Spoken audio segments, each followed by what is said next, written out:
जय माता दी फ्रेंड्स। आइए जानते हैं कि कन्या पूजन की अष्टमी और महानवमी कब है कन्या पूजन। शुभ मुहूर्त, पूजा विधि।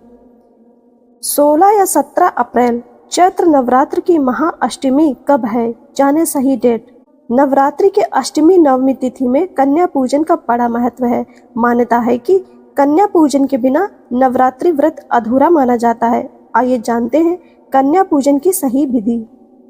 चैत्र नवरात्रि के 9 दिनों में माँ दुर्गा के 9 अलग अलग स्वरूपों के पूजा आराधना का बड़ा महत्व है। नवरात्रि के पहले दिन कलश स्थापित किया जाता है, इसलिए साथ ही नवरात्रि की अष्टमी और नवमी तिथि दोनों दिन कन्या पूजन और हवन इत्यादि के कार्य बेहद शुभ माने जाते हैं। बता दें कि 8वें दिन महागौरी की पूजा की जाती है और नवमी तिथि को माँ सिद्धिदात्री की पूजा की जाती है। साथ ही नवरात्रि का समापन भी होता है। आइए जानते हैं नवरात्रि की अष्टमी नवमी तिथि, शुभ मुहूर्त, कन्या पूजन, पूजा विधि। चैत्र नवरात्रि की अष्टमी तिथि। दृक पंचांग के अनुसार चैत्र नवरात्रि अष्टमी तिथि का आरंभ 15 अप्रैल को दोपहर 12:11 पर हो रहा है और इसका समापन 16 अप्रैल को दोपहर 1:23 पर होगा। इसलिए उदया तिथि के अनुसार 16 अप्रैल को महाअष्टमी मनाई जाएगी और इस दिन कन्या पूजन का कार्य शुभ रहेगा। चैत्र नवरात्रि की नवमी तिथि।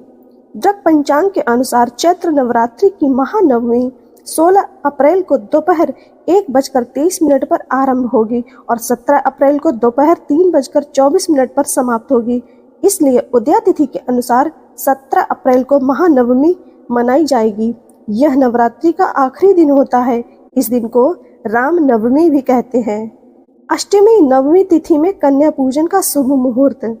अष्टमी तिथि को सुबह 11:55 से दोपहर 12:47 तक अभिजीत मुहूर्त में कन्या पूजन कर सकते हैं। वहीं महानवमी के दिन कन्या पूजा का शुभ मुहूर्त सुबह 6:27 से लेकर सुबह 7:51 तक रहेगा।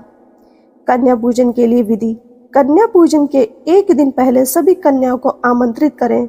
जब कन्याएं और बटुक घर आ जाएं तो उनका जल से पैर धोएं और उनके चरण स्पर्श करें।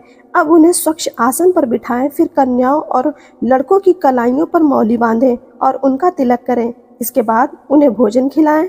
कन्या पूजन के लिए हलवा और पूरी का प्रसाद तैयार करें। बच्चों को प्यार से भोजन खिलाएं और अंत में उन्हें गिफ्ट दें। उनके पैर छुएं, उन्हें भेजने जाएं। कन्या पूजन से जुड़ी खास बातें।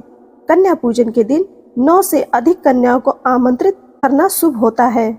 2 साल की कन्या को कौमारी कहा जाता है।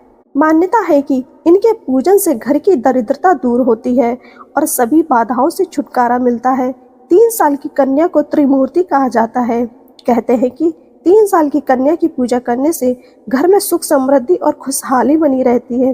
धार्मिक मान्यता है कि घर में सुख शांति के लिए 4 साल की कन्या का पूजन करना बेहद शुभ माना जाता है। 5 साल की कन्या को रोहिणी कहा जाता है। इनकी पूजा करने से सभी रोग दोषों से छुटकारा मिलता है। 6 साल की कन्या को कालिका का रूप माना जाता है। मान्यता है कि इनका पूजन करने से सभी कार्यों में सफलता मिलती है। 7 साल की कन्या को चंडिका कहा जाता है। मान्यता है कि चंडिका का पूजन करने से घर में धन दौलत की कमी नहीं होती है। 8 साल की कन्या को सांभवी कहा जाता है।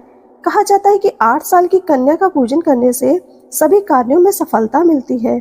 9 साल की कन्या को माँ दुर्गा का रूप माना जाता है। मान्यता है कि 9 साल की कन्या का पूजन करने से शत्रुओं पर विजय मिलती है। 10 साल की कन्या सुभद्रा होती है। मान्यता है कि 10 साल की कन्या का पूजन करने से सभी मनोकामनाएं पूर्ण होती हैं। श्रोताओं, आप सभी ने श्रवण की कन्या पूजन की संपूर्ण जानकारी, सुमुहूर्त, पूजा विधि, नियम।